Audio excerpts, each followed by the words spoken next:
Bonjour et bienvenue à l'émission 10 minutes avec Pierre et Christine.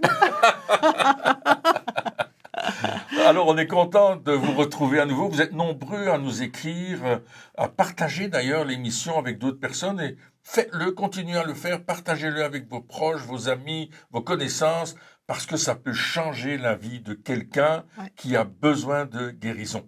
Alors aujourd'hui, on va lire quelques témoignages, il n'y en a pas des masses, mais que nous avons reçus, nous avons sélectionné certains. Alors Christine, tu veux nous lire le premier témoignage? Oui, il vient de Jean-Yves en France. Et il nous dit « J'ai été guéri pendant la 2e émission d'une maladie de rein. La douleur m'a lâché instantanément. Merci Jésus, je vous aime. » C'est beau, d'entendre ça. Alors, je vais vous parler de Jacqueline, de Belgique d'ailleurs. Je n'ai plus de soucis d'incontinence urinaire. J'avais des alertes cardiaques fréquentes. Je n'en ai plus et je bouge de plus en plus. Merci Seigneur, signé Jacqueline. Gloire à Dieu. Vraiment un témoignage fort. Hein? Merveilleux. Et Patrick de RDC nous dit « J'ai reçu un miracle financier après avoir regardé la vidéo. Je ne sais pas d'où vient cet argent, mais Jésus l'a fait.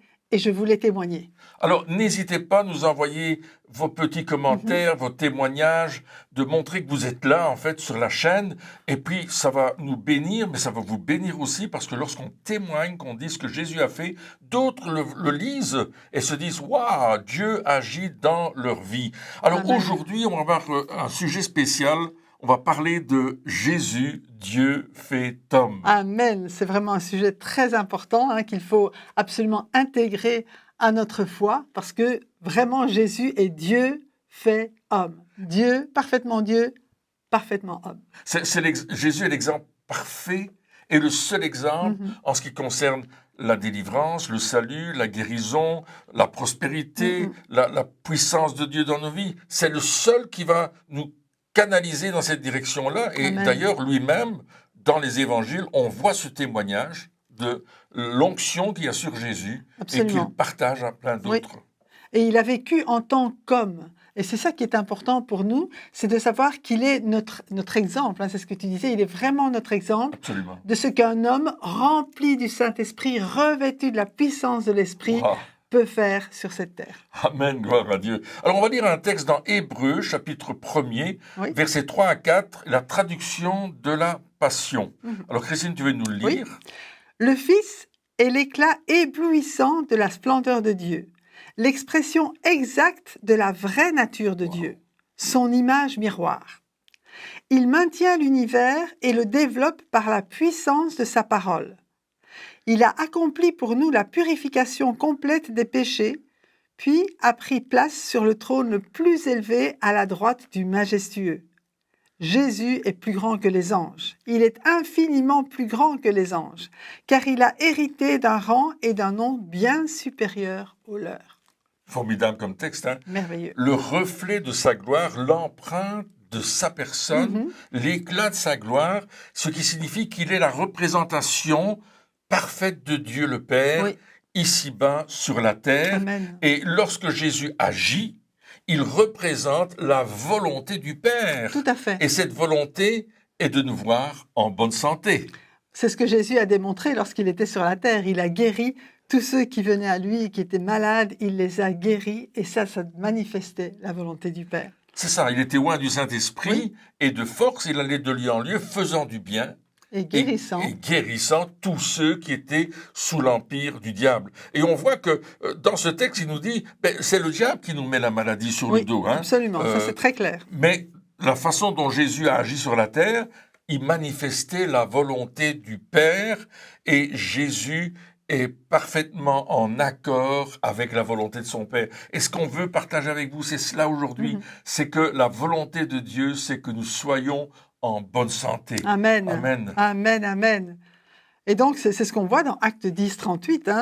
Jésus de Nazareth a reçu de Dieu l'onction du Saint-Esprit. Donc, Jésus a reçu de Dieu l'onction du Saint-Esprit et une grande puissance.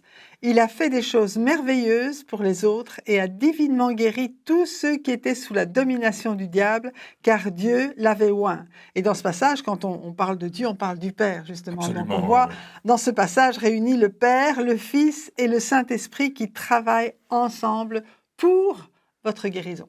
Alors, quand on voit les évangiles, là, ce que tu as lu, c'est dans les Actes, c'est-à-dire que Oui. c'est l'apôtre Pierre qui fait cette déclaration chez Corneille, Chez qui est un Corneille. païen, qui Oui. n'est pas un juif, et là, l'évangile va être envoyé vers les païens. Mais ce qui est extraordinaire, c'est que lors de son ministère terrestre, Jésus va parler plus de la guérison de quoi que ce soit d'autre. Il va pas... c'est vraiment l'élément principal de son ministère, c'est de guérir les malades. Et bien sûr, il va parler du ciel, il va parler de l'enfer, de la prospérité, du royaume de Dieu. Ça, c'est clair qu'il va le faire. Mais la guérison, c'est le moyen que Jésus a pris pour toucher toutes les personnes qui ont besoin de recevoir de la compassion, de l'amour Amen. de la part de Dieu. Amen. Et en fait, ça montre comment le diable agit aussi, en nous rendant malades. Et comme il est venu pour détruire l'œuvre du diable, eh bien, c'est principalement, bien sûr, dans la guérison qui va manifester cette volonté et cette puissance, cette autorité de détruire l'œuvre du diable dans notre vie. Extraordinaire. Quand on connaît ça, quand on sait cela, on va dire « Waouh, gloire à Dieu ». Et on voit dans les évangiles un maximum de guérisons individuelles Oui. Et de guérisons de foule. Il les guérit tous. Alors ça, c'est extraordinaire. Si tu veux lire le texte de Matthieu 4, 23, 24. Oui.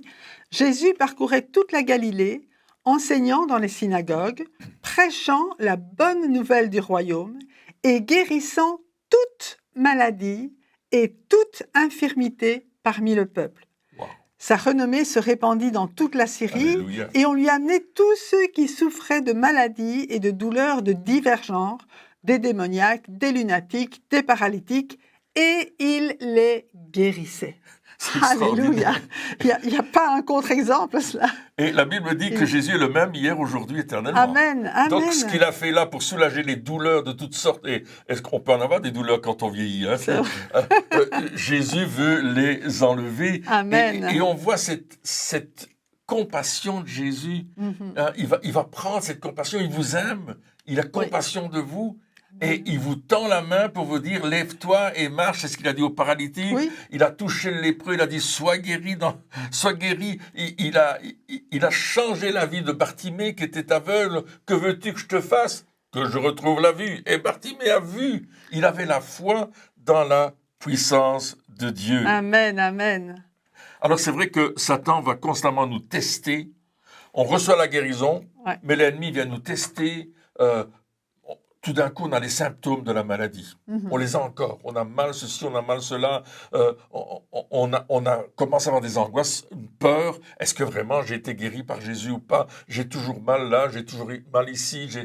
Mais nous, on va faire confiance dans la parole de Dieu. Amen. On va croire ce que la parole de Dieu dit et on va aller jusqu'au bout avec cette parole. Oui, et là c'est important, lorsque les symptômes essayent de revenir, il faut voir qu'ils reviennent, je veux dire, de l'extérieur. C'est vraiment Satan qui essaye de nous faire croire qu'on n'est pas guéri.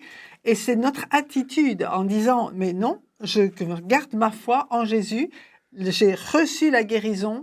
Et Satan, tu n'as plus rien à voir avec mon corps parce que Jésus a tout accompli à la croix. Il a porté cette maladie, il a porté ces douleurs, il l'a fait entièrement. Donc tu n'as plus aucune autorité sur mon corps. Maintenant, tu me lâches et tu t'en vas. Et la Bible dit que si nous nous soumettons à Dieu, si nous mettons notre confiance en lui et que nous résistons au diable, eh bien, il va fuir loin de nous. Et c'est ce que le diable est obligé de faire. Ça, c'est une bonne nouvelle. Hein? Amen. Savoir que la parole de Dieu nous garantit la guérison. Amen.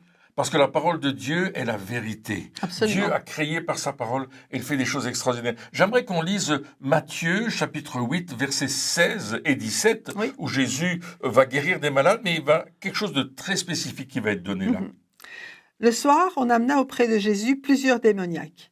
Il chassa les esprits par sa parole et il guérit tous les malades, afin que s'accomplisse ce qui avait été annoncé par Ésaïe le prophète. Il a pris nos infirmités et il s'est chargé de nos maladies. Amen. Alléluia. C'est ce que Ésaïe dit au chapitre 53, et il dit que Jésus d'abord a porté nos souffrances. Oui. Il s'est chargé de nos douleurs. Il a été blessé pour nos péchés. Oui. Il a été brisé pour nos iniquités. Il a été châtié pour que j'aie la paix. Alléluia. Et il termine en disant, c'est par ses meurtrissures que nous sommes guéris. Alléluia. Alors Gloire je à déclare Dieu. encore aujourd'hui Amen. que c'est par ses meurtrissures que vous êtes guéri. Amen. C'est par ces meurtrissures que vous allez passer au travers de ce moment difficile de la maladie. Et je prie que Dieu vous Amen. touche là où vous êtes et qu'il vous touche en profondeur, esprit, âme et corps, et que vous receviez la guérison promise dans la parole de Dieu. Merci d'avoir été à l'écoute. Au revoir et à Bientôt.